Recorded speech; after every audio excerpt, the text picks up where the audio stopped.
बिस्मिल्लाहिर्रहमानिर्रहीम बिस्मिल्लाहिर्रहमानिर्रहीम कुल या अय्युहल काफिरून ला अअबुदू मा तअबुदून वला अंतुम आबिदून मा अअबुद वला अंतुम आबिदून मा अबदतुम वला अंतुम आबिदून मा अअबुद लकुम दीनुकुम फलियदीन।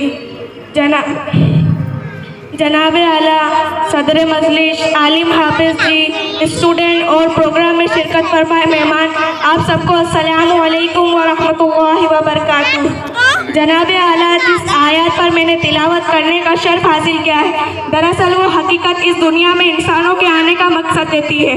जनाब आला, इस आयत को अल्लामा इकबाल कुछ यूँ बयां करते हैं, तौहीद की अमानत सीनों में है हमारे, आशा नहीं मिटाना नामो निशा हमारे, दुनिया के बुत कज़ों में वो पहला घर खुदा का है, हम उसके पासबा हैं वो पासबा हमारे, टेकों के साए में पलकर जवा हुए हैं, खंजर हिलाल का है कौमी निशा हमारे, मगरिब के वादियों गूंजी अज़ा हमारी, थमता न था किसी से ज़हले खो हमारा, बातीत से दबने वाले ए आसमां नहीं हम, सौ बार कर चुका है तू इंतहा हमारा।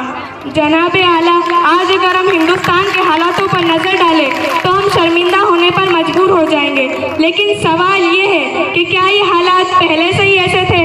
क्यों आज उम्मत मोहम्मद गुलामी की ओर धकेली जा रही है? तारीख से जवाब निकल कर आता है, ए मोहम्मद के नाम पर जान लुटा देने वाले, तेरी तो ये शान है कि तू 1000 पर 72 बनकर फतेह हुआ है, तूने जंगे बद्र में खजूर के डंडों से तेज तलवारें काटी है, तूने सलाहुद्दीन बनकर मस्जिद अक्सा को आबाद किया है, तूने हिंदुस्तान की तारीख को रोशन किया है, तूने अर्तुगरुल बनकर पूरे यूरोप को इस्लाम की रोशनी से रोशन किया है, तू उम्मत मोहम्मदिया है, तू इस जहान में तो कल हश्र में फर्श से उठाया जाएगा, तो नबियों की उम्मतें कहेगी देखो महबूब खुदा की उम्मत आ रही है, तू तो वो ही गाफिल है तेरी तारीख से ए मुसलमान, जहाँ फरिश्ते भी तेरी तारीख बयां करते हैं। मेरा सवाल वही जनाबे आला, मेरा सवाल वही है कि इतनी अजीम तारीख होने के बावजूद, इतने बुलंद मर्तबे शान होने के बावजूद, इतनी कुर्बानियाँ देने के बाद भी हमसे यह दोहरी मोहब्बत क्यों, उस हिसाब से इतनी नफरत क्यों?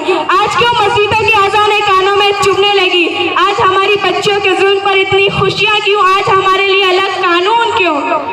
हद तो यह है जिस नबी ने तुम्हें इंसान और जानवरों से मोहब्बत करना सिखाई, जिस नबी ने पड़ोसियों के हुकूक सिखाए, जिसने दुश्मनों की हिदायत की दुआ की, जब उस नबी की शान में गुस्ताखी होती है तो अपने आप को मुस्तफ़ा का गुलाम कहने वाले अपने दिलों में घुस जाते हैं, तब उनके मुंह से एक लफ्ज़ नहीं निकलता। अरे अपने आप को गुलाम मुस्तफ़ा कहने वालों, अगर हमारी गैरत अब भी नहीं जागेगी तो ये बात याद रखना कि इस्लाम मोहम्मद मुस्तफ़ा सल्लल्लाहु अलैहि वसल्लम से है, मुसलमानों से नहीं। जब तक हम अपनी जान से बढ़कर उनकी शान नहीं समझ लेते, जब तक हम अपना सब कुछ उनके नामों की रियासत लुटा नहीं देते, तब तक हमें मुसलमान कहलाने का कोई हक नहीं। कहाँ है वो दुखमरा मुसलमान, क्यों जोश लाता नहीं लहू में? अगर है इनमें हुसैन तो फिर क्यों लौट आया है बर्क रंगों में? तड़प ना हो नबी की अगर बताओ दिल में वो कैसा मोहम्मदी है, निसार आका पे हो सके ना वो जिंदगी कैसी जिंदगी है। जनाबे आला, मुझे सलाहुद्दीन का वो वाक्य याद आ गया कि जब बैतुल मुकद्दस में मुसलमानों को काटा जा रहा था, उनकी बेटियों की इज्जत उधेड़ी जा रही थी, तब रेनॉल्ड के सामने एक बच्ची अपनी इज्जत की भीख मांगने लगी। तब रेनॉल्ड ने कहा, कहाँ है तुम्हारा मोहम्मद? अपनी जान बचाने के लिए बुलाओ अपने मोहम्मद को। ये बात जब सलाहुद्दीन अय्यूबी तक पहुंची, सलाहुद्दीन खाना खा रहे थे, वो गुस्से से खड़े हो गए, उन्होंने कसम खाई कि जब तक वो रेनॉल्ड को उसके अंजाम तक नहीं पहुंचा देते वो चैन से खाना नहीं खाएंगे। तारीख गवाह है, 1 साल तक ना ही इन्होंने खाना खाया और ना ही सुकून की नींद सोए। 1 साल बाद वो दिन भी आया कि जब सलाहुद्दीन ने अपनी 12,000 की फौज से रेनॉल्ड की 4,000 की फौज को घुटनों पर बिठाए हुए थे।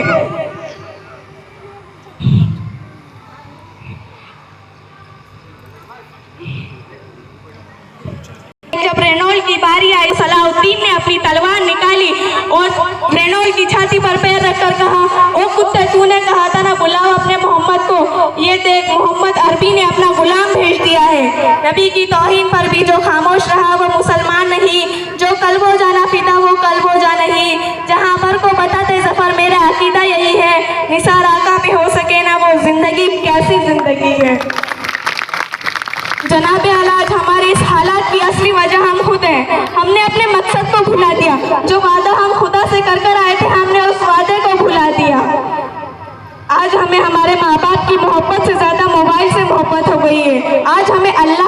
कुरान के पैगाम से ज्यादा गर्लफ्रेंड का मैसेज हो गया है। हमारी बच्चियों ने हिजाब को छोड़ नाचने गाने को अपनी पहचान बना ली। हमारे बच्चों ने हाथों में से तलवारें छोड़ हाथों में मेहंदी लगा ली। अगर आप भी नहीं सुधरे तो गुलामी के दिन भी जल्द देखोगे। अगर मेरी बात में से जरा भी बात समझ में आई तो अपनी जिंदगी को एक मकसद की तरह जीना। अपने इस मुल्क की हिफाजत, उस्ताद, इमाम, माँ बाप की खिदमत में सबसे पहले सबक में खड़े रहना। मेरा हालात बदलेंगे और उम्मत मुस्लिमों को फिर शान से देखा जाएगा। लश्कर, आखिरी में मैं गुस्ताखे नबी का एक ही शेर कहना चाहूंगी। लश्कर भी तुम्हारा, कानून भी तुम्हारा, तुम झूठ को सच लिख दो, अखबार भी तुम्हारा। खूने मशहूर ज्यादा दिन नहीं बहने वाला, ये जुल्म का दौर ज्यादा दिन नहीं चलने वाला। इस अंधेरे का जिगर चीर फिर से नूर आएगा। अगर तुम हो फिरौन तो मूसा भी जरूर आएगा। बाकी रुद्वान सल्लल्लाहु ताला अलैहि वसल्लम। अस्सलामु अलैकुम व रहमतुल्लाहि व बरकातहू। बहुत ही बेहतरीन इनके स्पीच पर मैं यही कहना चाहूँगा कि मुल्क लूट जाएगा ये आसार नज़र आते हैं। मुल्क लूट जाएगा ये आसार नज़र आते हैं। अब हुकूमत में सब मक्कार नज़र आते हैं।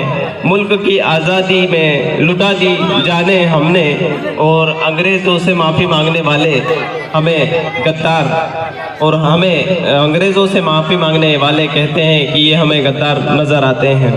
बहुत ही बेहतरीन